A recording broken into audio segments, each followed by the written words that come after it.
I'm Paul Epps. This is from Leetcode. The problem is called merge sorted array.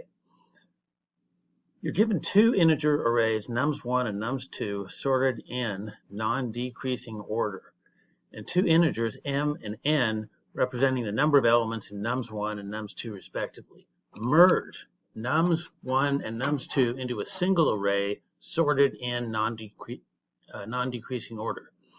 The final sorted array should not be returned by the function, but instead be stored inside the array nums1. To accommodate this, nums1 has a length of m plus n, where the first m elements denote the elements that should be merged, and the last n elements are set to 0 and should be ignored. Nums2 has a length of n. Okay, and then there's an example here. Nums1. So if nums1 looks like this, 1, 2, 3, and then there's 3 empty spaces. Nums2 looks like this, 2, 5, 6. The idea is merge those together in non-decreasing order, and then it's going to look like this, like this. Okay. Leetcode rates this as easy. To me, Leetcode is a little bit conservative, the way they rate things. So when they say something is easy, it doesn't. To me, it usually doesn't mean, well, it's just for a beginner, for a novice. It means it's easy for a capable. Oh gosh, what do I want to say? It's easy for somebody who has done a few coding problems. Let's say that. All right. Because the easy version of this question, you may have seen it, usually they'll just give you two arrays and have you merge them into a third array. All right. So that's pretty easy. You just put a pointer at the beginning of each array. Which number is smaller? Okay, put that in the new array, increment the pointer for the array that you just used, increment the pointer in the answer array. Just keep going until you processed all the numbers. So a couple of things that make this more challenging. One is if you do this in the same sort of way, like just start the pointer at the beginning of each of the arrays and go forward. When you put an element from nums2 into nums1, you're going to have to shift the elements of nums1 to the right to make room for whatever you're merging in there. And the other thing is, you also get the constraints. Length.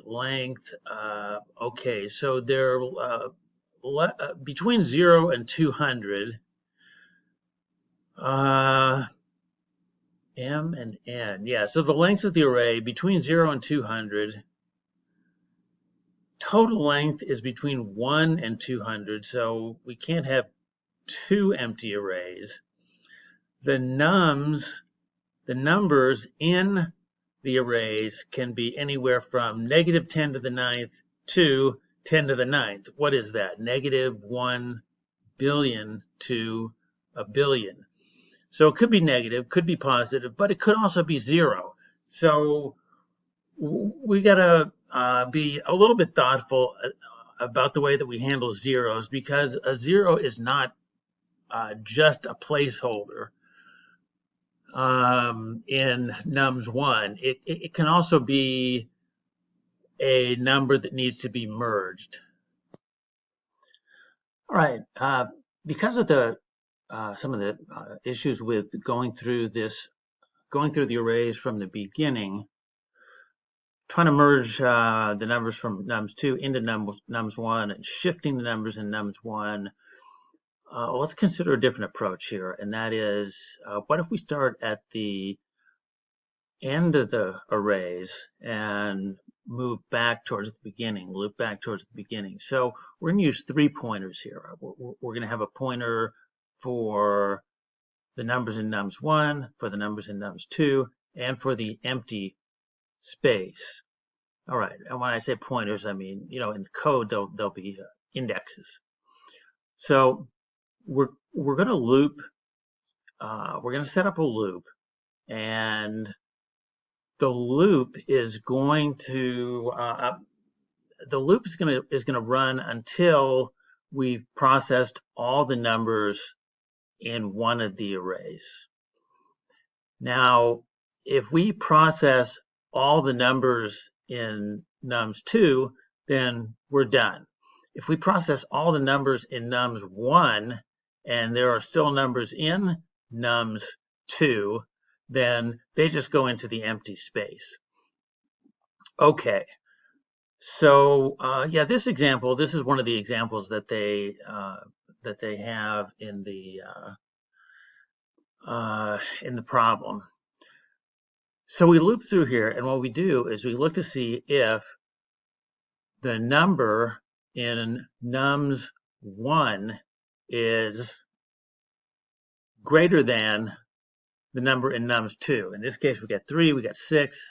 3 is not greater than 6, so we are going to move the number from nums2 into the empty space in nums1.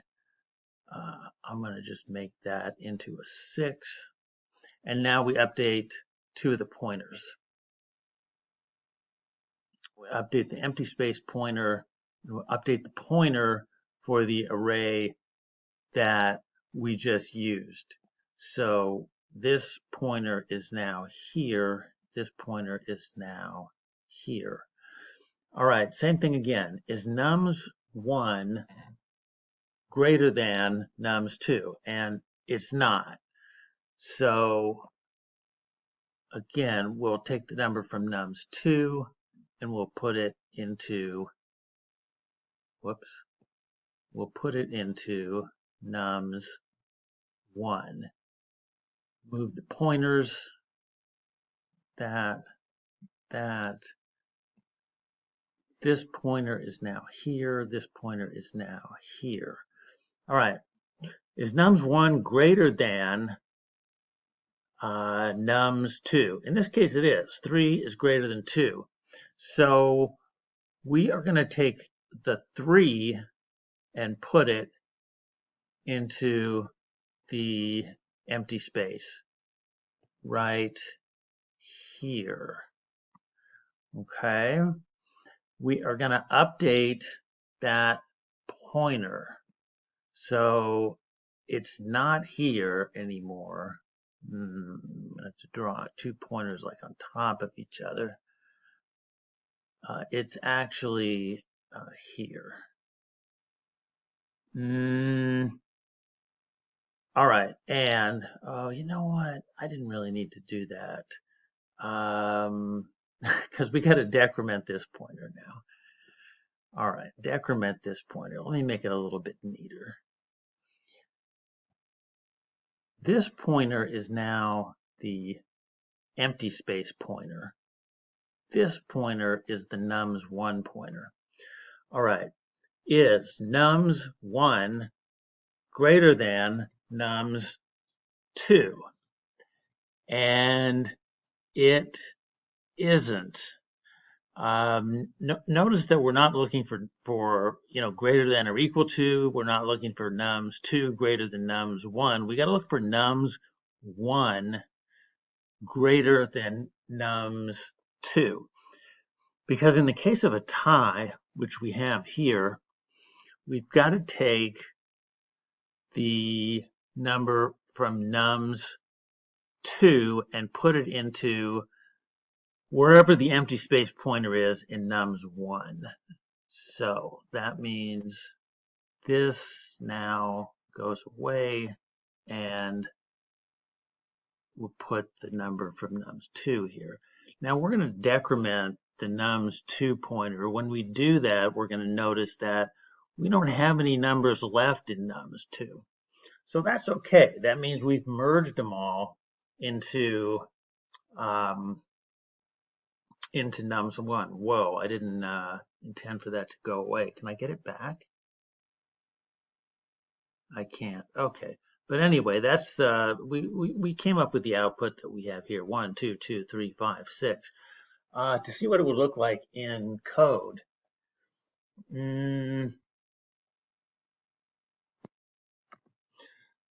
All right, so we need 3 pointers. Let's say I will be the pointer for nums1. Length of nums1 is m, so it's going to be m minus 1. We'll use j as the pointer for nums2. That'll be n minus 1. And then we need a pointer for the empty space. Let's go with k. And that equals m plus n minus 1, not capital M.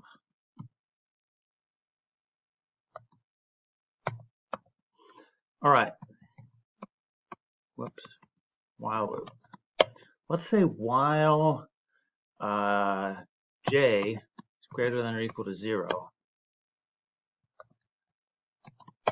Because we got to check if j is less than 0, that means we're done with nums2 and we're done with the algorithm. Then let's do this. If nums1 at I is greater than nums2 at j,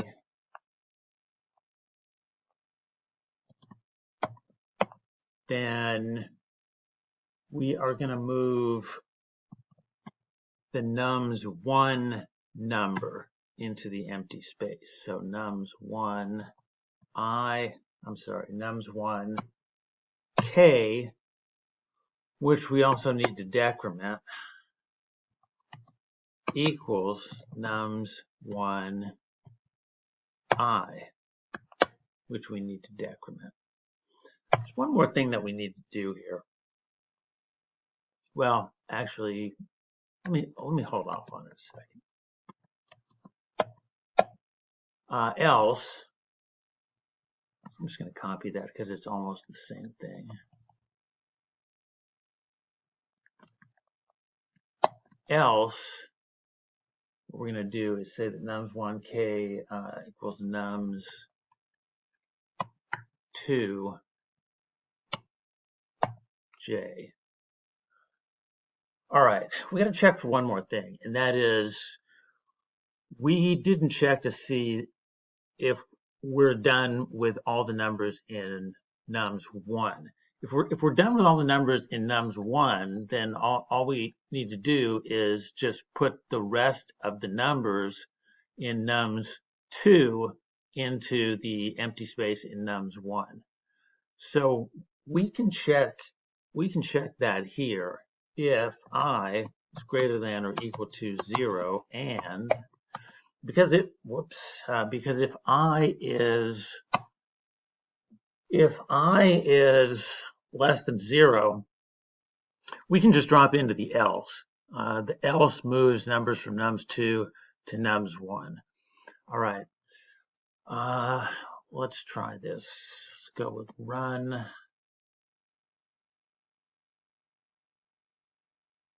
I might need to move this up. Accepted. All right, so that is just like the basic test cases. And now submit.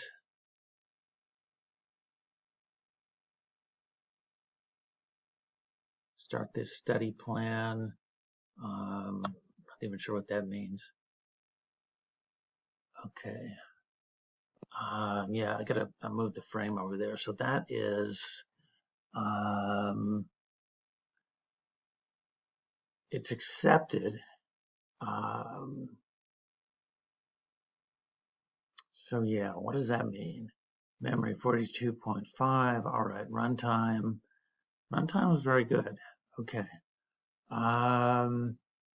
Yeah, so that's it.